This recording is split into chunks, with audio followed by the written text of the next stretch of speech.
Vous êtes en train de visualiser votre revue de presse de la semaine sur Dakaractu avec Chancel Florence, journaliste et rédactrice, pour vous faire le résumé de la semaine sous peu. À tout de suite.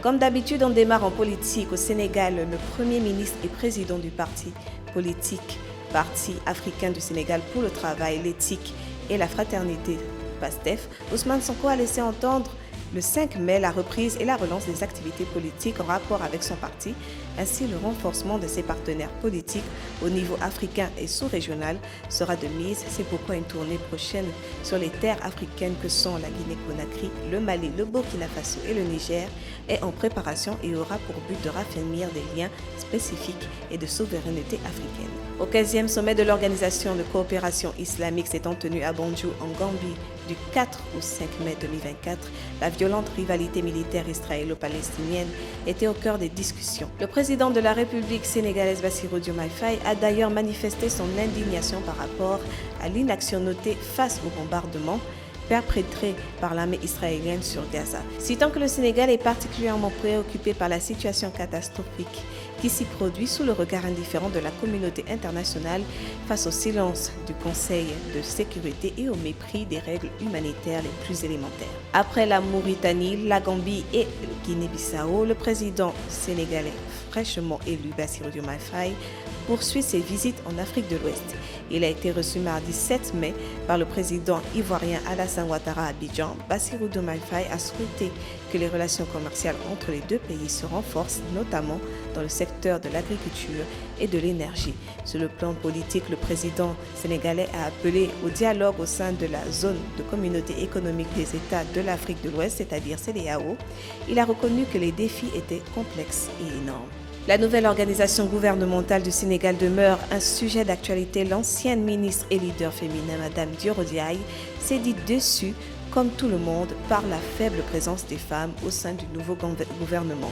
Dans un entretien accordé à Dakaractu, elle estime que les partis au pouvoir, comme ceux de l'opposition, ne se font pas remarquer par leur générosité vis-à-vis de la gente féminine. Mieux, souligne l'ancienne ministre de la Femme et de la Famille, ce nouveau régime a gagné les élections parce que les femmes ont voté pour eux, rappelant qu'il ne compte apparemment que 4 femmes ministres sur 30, représentant ainsi que 13% des effectifs.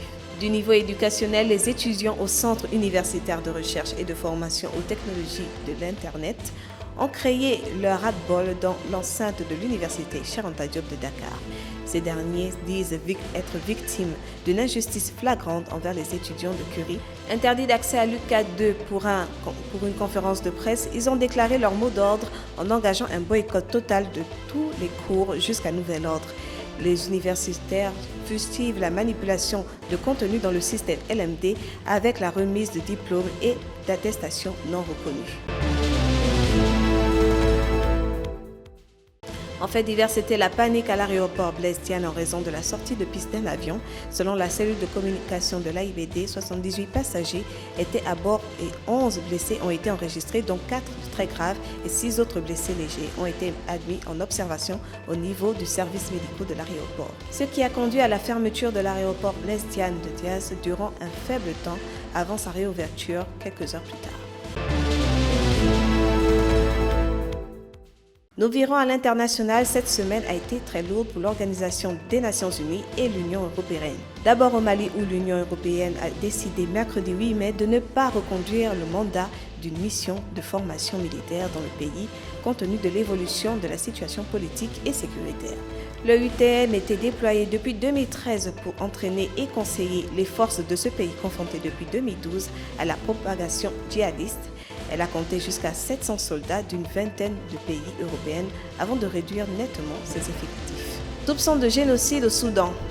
L'ONG Human Rights Watch a publié jeudi 9 mai un nouveau rapport sur le pays, spécifiquement sur la ville martyre d'El Geneina à Darfour Ouest. Au cours de 186 pages, l'ONG soulève la possibilité d'un génocide, évoquant un nettoyage ethnique, l'humanité commis contre la communauté massalite de la ville par les forces de soutien rapide. Selon l'ONG Human Rights Watch, qui a entendu des dizaines de rescapés réfugiés au Tchad, ses paramilitaires et leurs milices alliées ont ciblé des quartiers à prédominance massalite d'El Geneina lors des vagues d'attaques incessantes d'avril à juin dernier, puis en novembre. Les assaillants ont commis d'autres abus graves tels que la torture, le pillage et le viol. L'ONU a exprimé son inquiétude face aux dizaines de cas de choléra signalés au Kenya. Le pays est actuellement touché par des pluies intenses de ces inondations destructrices depuis plusieurs semaines déjà selon l'Organisation mondiale de la santé. Le comté de Tana River dans l'est du Kenya est parmi les régions les plus touchées par les inondations qui a enregistré 44 cas de choléra. L'OMS au Kenya a déclaré dans un communiqué qu'ils continueront à soutenir et répondre aux urgences sanitaires et resteraient vigilants face aux flambées de maladies qui peuvent se propager rapidement si elles ne sont pas contenues. Les inondations au Kenya ont déjà causé 257 décès et déplacé près de 55 000 foyers selon les chiffres officiels annoncés mercredi. C'était votre revue de presse sur Dakaractu avec Chancel Florence, journaliste et rédactrice. On se revoit la prochaine fois. Bon week-end à tous.